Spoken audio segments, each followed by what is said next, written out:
है एवरीवन, ये है हमारा नेक्स्ट सेशन और ये फोर्थ सेशन है। तो आज हम लोग डिस्कस कर रहे थे डोमेस्टिक वायलेशन एक्ट 2005 वाला 2005। इसके अंदर आज हम लोग डिस्कस करेंगे चैप्टर 4। इससे पहले हम डिस्कस कर चुके हैं, आप लोग उन वीडियो जाके देख सकते हो अगर आप इस वीडियो से देख रहे हो तो इसमें है सबसे पहले कि एप्लीकेशन टू मजिस्ट्रेट। जैसे ही जो डोमेस्टिक वायलेशन है वो उसकी जो घटना वो इंसिडेंट होता है तो उसके बाद हम सीधा प्रोटेक्शन ऑफिसर या जो सेवा प्रदाता है उनके पास रिपोर्ट करेंगे। उसके बाद से हम मजिस्ट्रेट के पास या तो एग्रीड पर्सन कर सकता है या प्रोटेक्शन ऑफिसर कर सकता है या फिर उनके बिहाफ पर कोई और कर सकता है फिर provided that before passing any order such application. तो इसमें ये चीज दे रखा है कि मजिस्ट्रेट साहब होंगे वो ऑर्डर को पास करने से पहले जो रिपोर्ट आई है उसके ऊपर विचार करेंगे जो कि उनको दी है। वो magistrate shall taken into consideration any domestic incident report received by him from the protection officer and service provider. जो सर्विस प्रोवाइडर के द्वारा एंड जो प्रोटेक्शन ऑफिसर है जो उनकी रिपोर्ट आई है उसके ऊपर पहले विचार करेंगे कोई भी ऑर्डर पास करने से पहले। Okay, next clause 2। The relief under subsection 1 may include a relief for issuance of an order for payment compensation damage without prejudice to right of such person to institute a suit for compensation or damage for injuries caused by act of domestic violation committed by the respondent।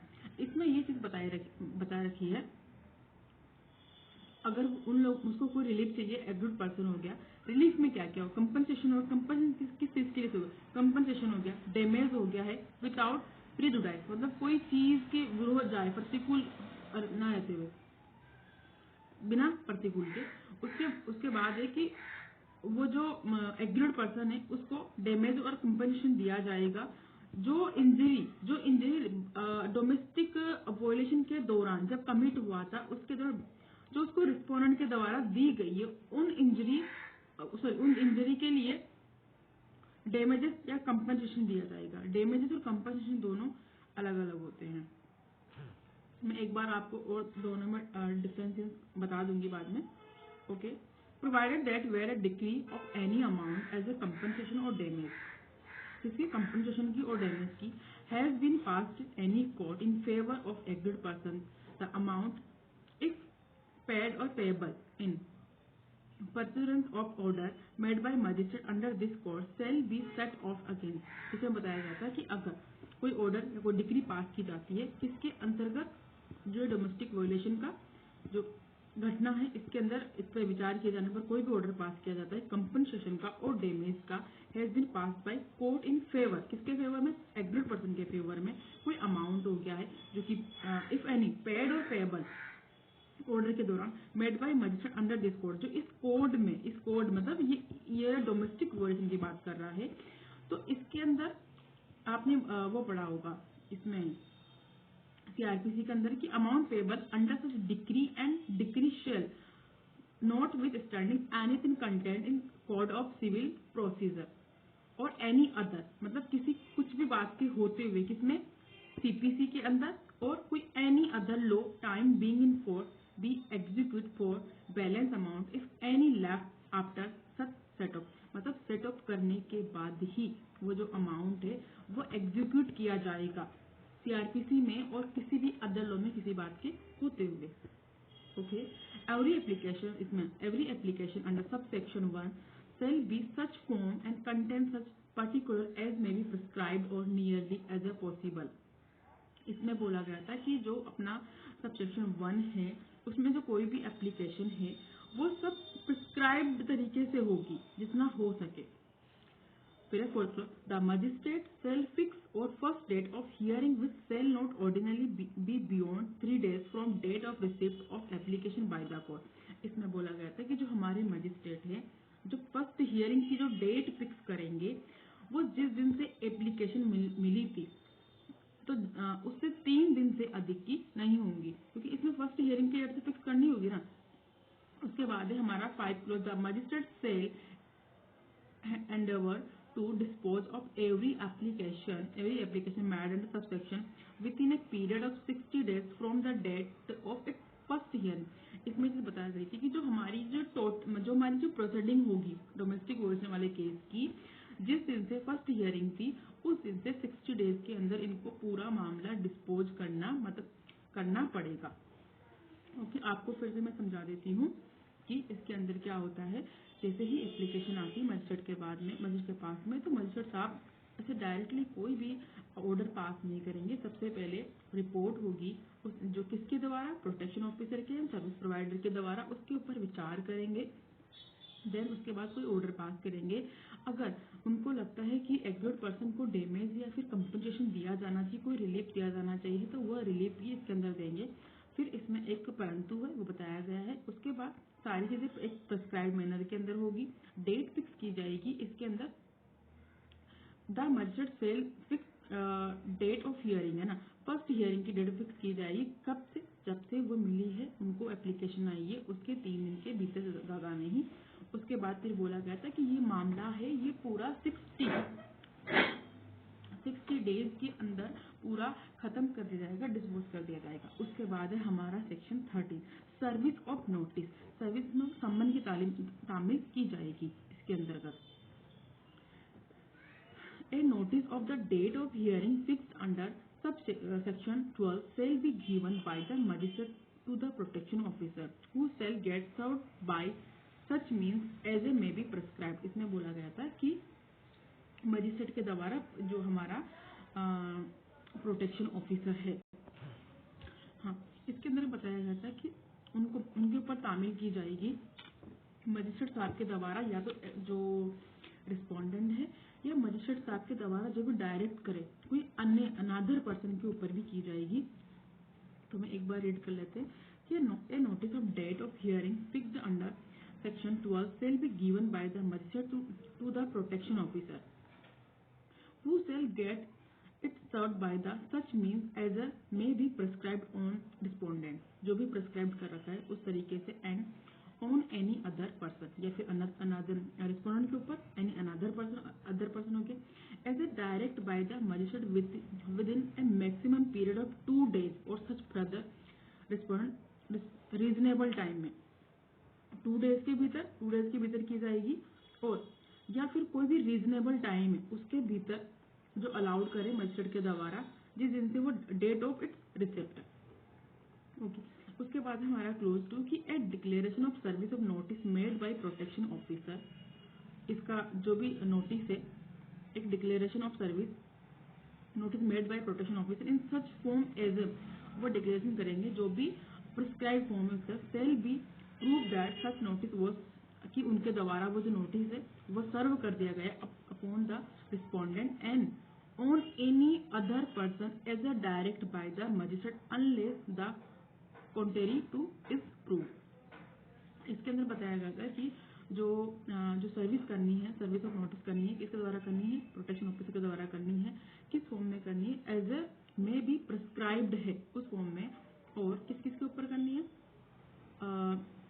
Respondent के ऊपर और any another person, जो भी magistrate ने जो बताया जिसको निर्देश किया उसके ऊपर वो करनी होगी, और उसके बाद एनी अनदर पर्सन के ऊपर जो भी मजिस्ट्रेट ने उनको बताया है।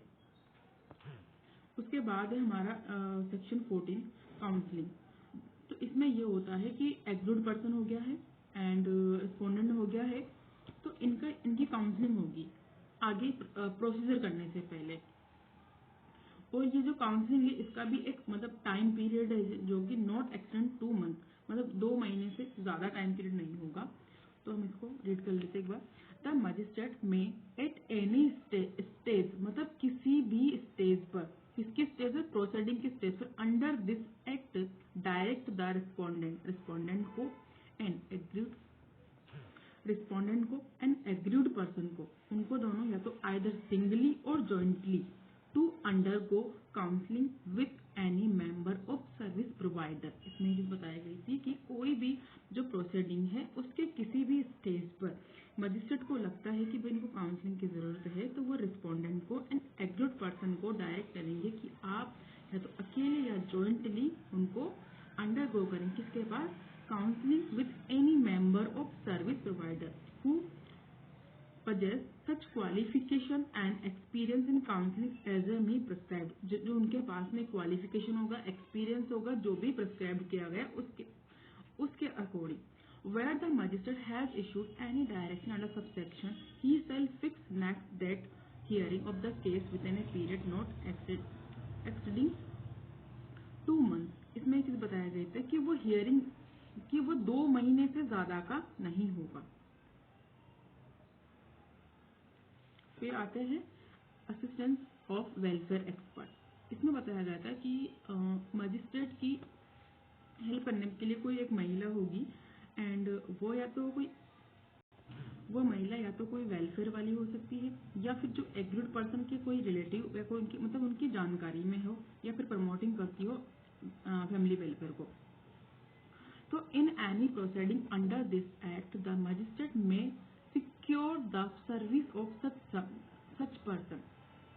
इसमें बोला गया था कि वो ये जो भी इनके जो प्रोसीडिंग है इसके दौरान कोई में भी secure the service of such person, ऐसा कोई आदमी या मतलब वुमन होगी whether related to aggrieved person, मतलब वो या तो जो एग्रीड पर्सन हो सकता है उससे संबंधित हो सकती है और नहीं भी, या फिर इंक्लूडिंग ए पर्सन इंगेज्ड, या फिर कोई वो ऐसी वुमन है ऐसी है कि वो जो फैमिली वेलफेयर को प्रमोटिंग करती है as he think fit the purpose of assisting him and discharging his function.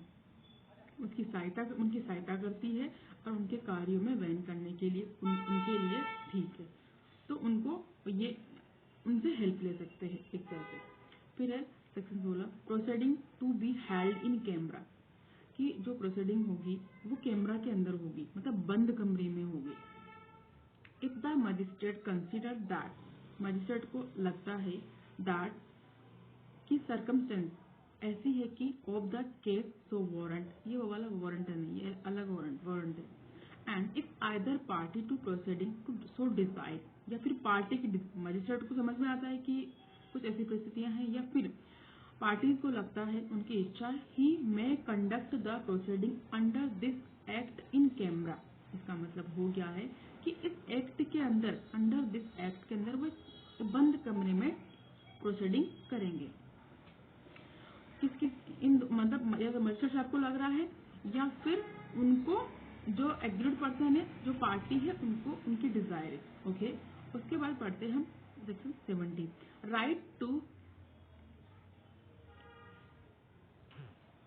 Right to reside in shared house hold.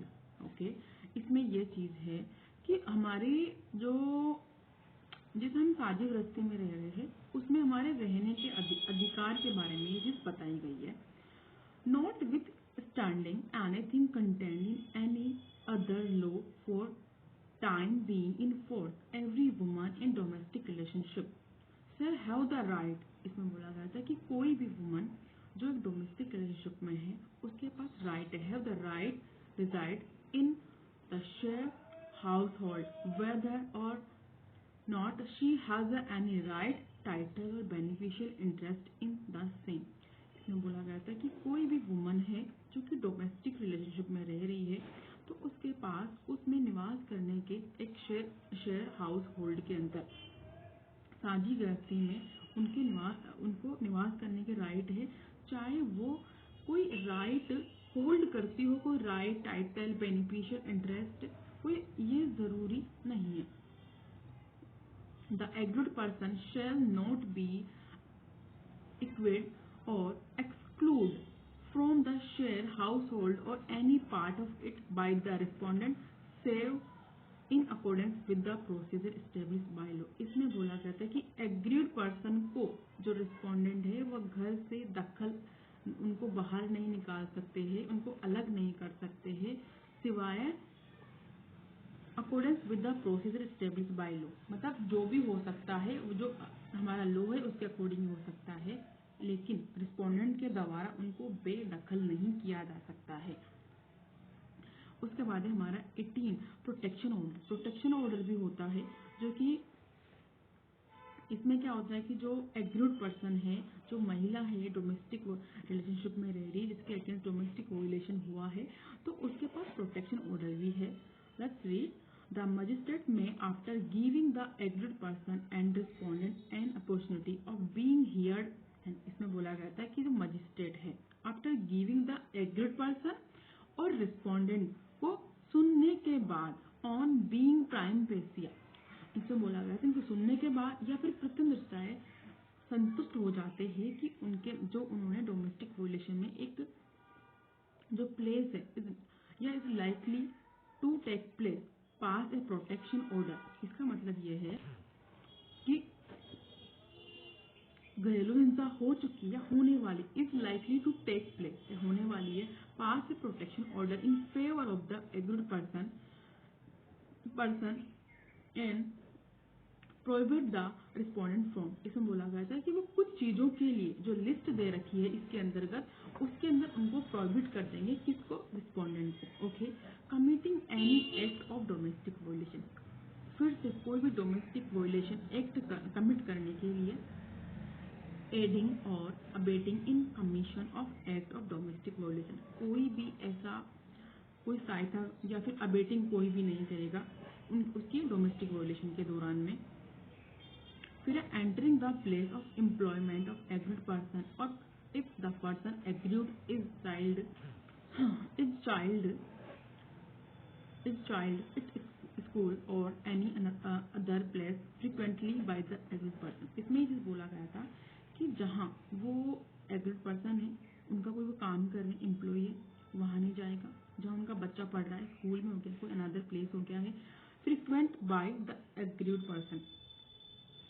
इसके अंदर ये चीज बताई गई थी कि जहाँ ये लोग काम कर रहे तो वहाँ ये रिस्पोंडेंट बार बार उनको जा रहे थे तंग नहीं करेगा, बार बार नहीं जाएगा। Attempting to communicate in any form whatever with the aggrieved person including personal or written or electronic or telephonic contact। इसमें बोला गया था कि ये बार बार प्रयत्न नहीं करेगा कौन? एग्रीड पर्सन उनके पर्सनली या फिर ओरल या रिटन किसी भी तरीके से उनको तंग नहीं करेगा, उनको परेशान उनसे मतलब टोटल मिलाकर उनसे संपर्क नहीं करेगा किसी भी तरीके, चाहे पर्सनल हो, ओरल हो, रिटन हो, इलेक्ट्रॉनिक हो, टेलीफोन हो, कुछ भी हो। फिर है एलिनेटिंग एनी असिस्ट ऑपरेटिंग बैंक हो गया, लॉकर्स, बैंक अकाउंट यूज्ड और हेल्ड और enjoyed by both parties jointly by the agreed person and the respondent singly by the respondent including her स्त्री धन और any property held either jointly by the parties and separately by the without the leave of the mother। इसमें ये चीज बताई गई है कि वह इनके लिए भी प्रोहिबिट कर देगा, प्रतिष्ठित कर देगा इनको रिस्पोंडेंट को। उसके बाद बताया गया था कि exposing violation to the dependents other relative any person who give the aggrieved person assistant from domestic violation. इसमें बताया गया था कि कोई भी जो उनके रिश्तेदार है या फिर कोई भी रिलेटिव है उस जो मतलब कोई भी सहायता नहीं करेगा उनकी रिस्पोंडेंट की। फिर है committing any other act as specified in the protection order. इसमें बताया गया था कि कोई और कार्य करना पड़ेगा जो कि इस ऑर्डर के अंदर विनिर्दिष्ट है, स्पेसिफाइड है। आज हमने पढ़े हैं, कहाँ से पढ़े हैं? हमने सेक्शन 12 से पढ़े हैं कि सबसे पहले ये है कि जो ये हियरिंग है टोटल 60 डेज के अंदर पूरी हो जाएगी जब से वो फाइल हुई है।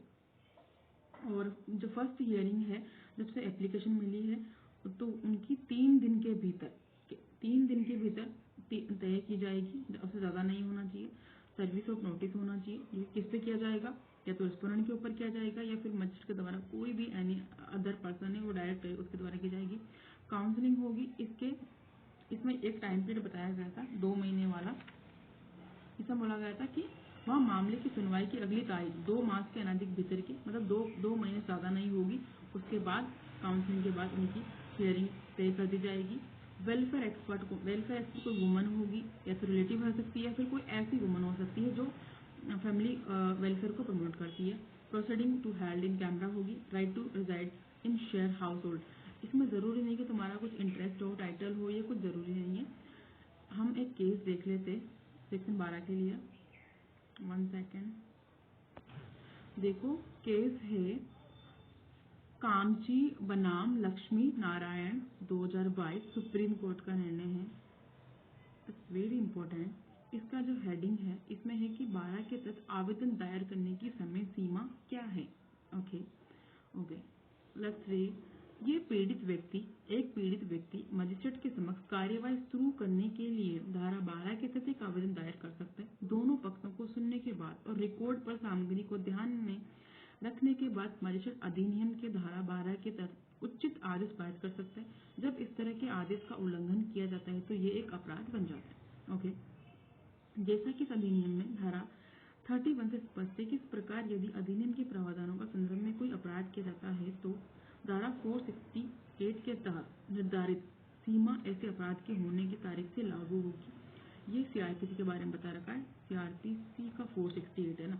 लेकिन जब धारा 12 के दिन आवेदन दायर किया जाता है तो उस समय तक कोई अपराध नहीं होता है। ओके, इस प्रकार अधिनियम की धारा 12 के तहत आवेदन की तारीख से सीमा के लिए कोई प्रारंभिक बिंदु कभी नहीं होगा। सीमा के लिए ऐसा प्रारंभिक बिंदु केवल तब उत्पन्न होता है जब अधिनियम की 22 आदेश का उल्लंघन होता है। तो इसमें बताया गया था कि जो ये 468 वाला है, जैसे कि अधिनियम की धारा 31 से स्पष्ट है कि इस प्रकार इस अधिनियम के प्रावधानों के संदर्भ में कोई अपराध करता तो संहिता की धारा 468 के तहत निर्धारित सीमा ऐसे अपराध होने की तारीख से लागू होगी।